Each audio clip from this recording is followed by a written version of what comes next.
ಈ ಫೋಟೋದಲ್ಲಿರುವಂಥ ಚಿರತೆ ನಿಜವಾಗ್ಲೂ ತುಂಬ ಕಷ್ಟದಲ್ಲಿದೆ. ಅಲ್ಲಿ ಸುತ್ತಮುತ್ತ ಇರುವಂಥ ಜನರಿಗೂ ಕೂಡ ಅನ್ನಿಸ್ತಿರುತ್ತೆ, ಅಯ್ಯೋ ಮೂಕ ಪ್ರಾಣಿ, ಇದಕ್ಕೇನಾದ್ರು ಸಹಾಯ ಮಾಡೋಣ ಅಂತ. ಆದರೂ ಕೂಡ ಯಾರು ಮುಂದೆ ಬಂದು ಸಹಾಯ ಮಾಡೋದಿಲ್ಲ, ಎಲ್ಲರೂ ಕೂಡ ದೂರನೇ ನಿಲ್ತಾರೆ. ಅದಕ್ಕೆ ಕಾರಣ ಆ ಚಿರತೆಯ ಸ್ವಭಾವ ಮತ್ತು ಗುಣ. ಆ ಜನಗಳಿಗೆ ಎಲ್ಲೋ ಒಂದ್ ಕಡೆ ಇದಕ್ಕೆ ಹೆಲ್ಪ್ ಮಾಡಬೇಕು ಅನ್ನುವಂಥ ಮನಸ್ಸಿದ್ರೂ ಕೂಡ ಒಳಗಡೆ ಒಂದು ಭಯ ಇದೆ, ಎಲ್ಲಿ ಇದಕ್ಕೆ ಹೆಲ್ಪ್ ಮಾಡಿದ್ರೆ ಇದು ನಮ್ಮ ಮೇಲೆ ಅಟ್ಯಾಕ್ ಮಾಡುತ್ತೋ, ನಮ್ಮನ್ನೇ ತಿಂದು ಹಾಕ್ಬಿಡುತ್ತೋ ಅಂತ.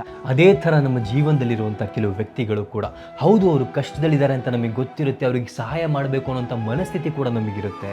ಆದರೆ ಅವರ ಗುಣ, ಅವರ ಸ್ವಭಾವವನ್ನು ನೋಡಿ ನಾವು ಎಲ್ಲೋ ಒಂದು ಕಡೆ ದೂರನೇ ಉಳ್ಕೋತೀವಿ. ಬಿಕಾಸ್ ಎಲ್ಲಿ ಅವರು ನಮ್ಮಿಂದ ಸಹಾಯವನ್ನು ಪಡ್ಕೊಂಡು ಆಮೇಲೆ ತಮ್ಮ ನಿಜವಾದ ಬುದ್ಧಿಯನ್ನು ತೋರಿಸಿ ನಮ್ಮನ್ನೇ ನಿಷ್ಠೂರ ಮಾಡಿಬಿಡ್ತಾರೋ ಅನ್ನುವಂಥ ಒಂದು ಭಯ ಇರುತ್ತೆ. ಸೊ ಇನ್ಮೇಲೆ ನೀವು ಕಷ್ಟದಲ್ಲಿದ್ದಾಗ ಅವ್ರು ಸಹಾಯ ಮಾಡೋಕ್ಕೆ ಬರಲಿಲ್ಲ, ಇವ್ರು ಸಹಾಯ ಮಾಡೋಕ್ಕೆ ಬರಲಿಲ್ಲ ಅಂತ ಇನ್ನೊಬ್ಬರ ಮೇಲೆ ಬ್ಲೇಮ್ ಮಾಡೋದಕ್ಕಿಂತ ಮುಂಚೆ ಅವರು ಹಿಂದೆ ನಿಮಗೆ ಸಹಾಯ ಮಾಡೋದಕ್ಕೆ ಬಂದಾಗ ನೀವು ಅವ್ರ ಜೊತೆ ಹೇಗೆ ನಡ್ಕೊಂಡ್ರಿ, ಆಗ ನಿಮ್ಮ ಗುಣ ಹೇಗಿತ್ತು, ನಿಮ್ಮ ಸ್ವಭಾವ ಹೇಗಿತ್ತು ಅನ್ನೋದನ್ನು ಒಂದು ಸಲ ಯೋಚನೆ ಮಾಡಿ. ಸೊ ನಮ್ಮ ಜೀವನದಲ್ಲಿ ನಮ್ಮ ಸ್ವಭಾವ ಮತ್ತು ನಮ್ಮ ವ್ಯಕ್ತಿತ್ವ ನೆಟ್ಟಗಿದ್ರೆ ನಾವು ಸಂಪಾದನೆ ಮಾಡಿರುವಂಥ ವ್ಯಕ್ತಿಗಳು ನಮ್ಮ ಕಷ್ಟಕ್ಕೆ ಬಂದೇ ಬರ್ತಾರೆ. ಬಟ್ ಅದೇ ನಮ್ಮ ಸ್ವಭಾವ ನೆಟ್ಟಗಿಲ್ಲ ಅಂದರೆ ನಾವು ಸಂಪಾದನೆ ಮಾಡಿರುವಂಥ ವ್ಯಕ್ತಿಗಳು ಕೂಡ ನಮ್ಮಿಂದ ದೂರ ಹೋಗ್ತಾರೆ. ನನ್ನ ಈ ಮಾತುಗಳು ನಿಜ ಅನಿಸಿದ್ರೆ ಈ ಮಾತುಗಳನ್ನು ಯಾರು ಕೇಳಬೇಕೋ ಅವ್ರಿಗೆ ಶೇರ್ ಮಾಡಿ.